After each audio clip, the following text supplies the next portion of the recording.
I've been thinking a lot lately about imposter syndrome and when exactly I'm going to feel like the person I one day want to be. There's a future me out there, I believe, who is going to be more disciplined, entrepreneurial, creative, brave, maybe patient. I just want to know when that person is going to arrive because none of us are born into the world formed in the way that we would like to leave the world one day. We have to become someone or something. You could be born the blood lineage of a total monster. Think Daenerys Targaryen or Rey in Star Wars Episode 9, who learns she's a Palpatine. We live in the shadow of where we came from, and some people are conscious of that fact and make every effort to run away from it. Others get trapped in this narrative in their heads of becoming just like their father or just like their mother. And the more they hear it, the more they become the thing. Think Mary Jane Watson in Spider-Man. Trash! You're always gonna be trash, just like her! Dad calls her trash. She thinks she's trash. I've never had anyone in my life try to tear me down. The people in my life, my family, have never been anything but supportive. But then there's me, who cannot seem to get out of my own way with stories that I tell myself about who I am and who I cannot be. You know, it's funny, 3 years ago, I had a singular dream, one thing that I wanted to accomplish, and it was to become a published author. So I dug in deep, I did the thing, I got an agent, I secured a book deal, and now copies of the book, this one, How the Force Can Fix the World, are on Barnes & Noble's bookshelves and Amazon and anywhere you get books. But then there's just deafening silence. No voice inside saying to me, "You're an author now. This is who you are." I only have question marks, just more question marks. I'm a dog chasing cars. I wouldn't know what to do with one if I caught it. One of the thoughts that keeps coming to me about this is in the book Mere Christianity by C.S. Lewis.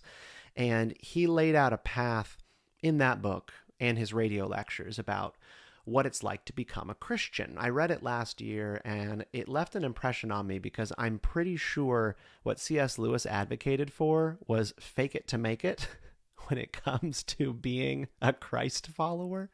At some point, we have to decide. You grew up with actors. You learned their craft and you learnt it well. But I grew up with soldiers. I am an artist. I am an author. I am a Christian. I am a soldier. I am a Jedi like my father before me. And his take was that declaring it might make it so, that it might be your best hope at becoming that thing in the real world. The quote goes, "When you are not feeling particularly friendly, you know you ought to be. The best thing that you can do very often is to put on a friendly manner and behave as if you were a nicer person than you actually are. And in a few minutes, as we have all noticed, you will be really feeling friendlier than you were."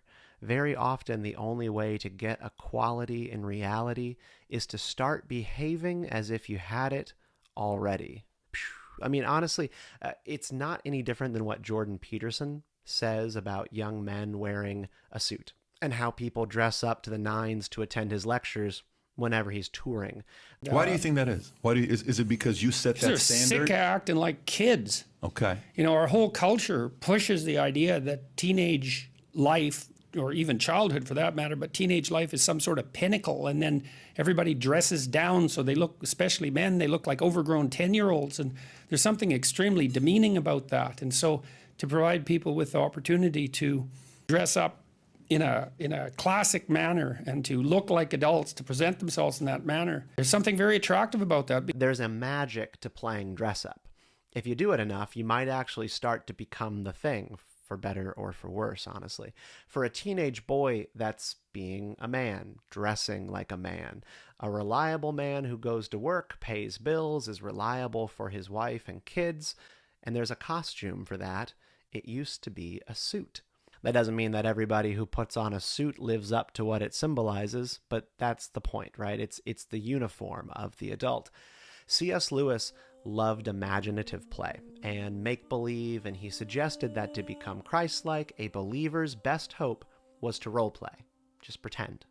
It kind of gives new meaning to those WWJD bracelets that people used to wear in the 1990s. If anybody else remembers that, what would Jesus do?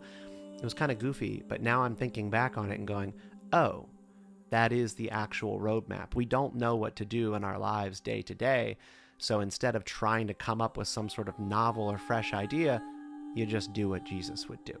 Your heart may never truly be transformed in your lifetime, but you're sort of better served by pretending that it is. Imagine now that you do this every single day of your life in every walk that you think is important. Fatherhood, motherhood, marriage, career, creativity, your faith. In the book George Washington on Leadership, Richard Brookhiser recounts how Washington would inspire his troops throughout his military career by giving great speeches, of course. But in Washington's letters, you can sort of see that in his speeches, he referred to his troops, his colleagues, as my brave fellows whenever he was addressing them at camp. He would say, my brave fellows, I ask you to re-enlist. My brave fellows, we must fight.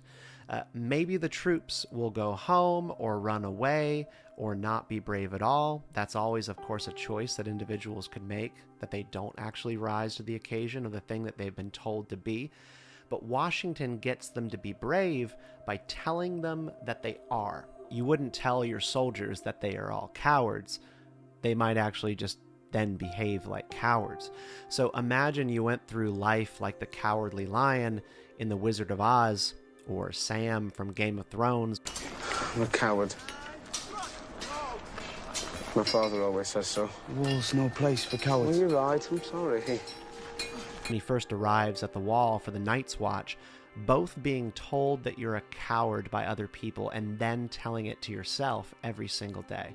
And then one day, someone comes along in your life and tells you that you can be brave, and perhaps that you're brave already.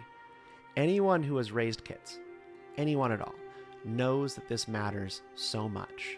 Unless you're one of those devouring mother types who are trying to make your kid believe that they are weak, fragile, in need of medication, ill. Sweetie, you can't go. You're getting over your sickness, remember? My sickness? Okay, what's sickness, Ma? They're gazebos! They're bullshit! And of course, the motive is that they will be in need of you forever. That the bird will never actually fly out of the nest and live their own life. Start being the person you want to be today. Tell yourself you are that person. You might find that just by saying it, you get closer to a version of yourself that future you would be proud of. And that's what Riley and I are doing here with Geeky Stoics. So come join our community of seekers over at geekystoics.com and start that journey for yourself to live better, mythically.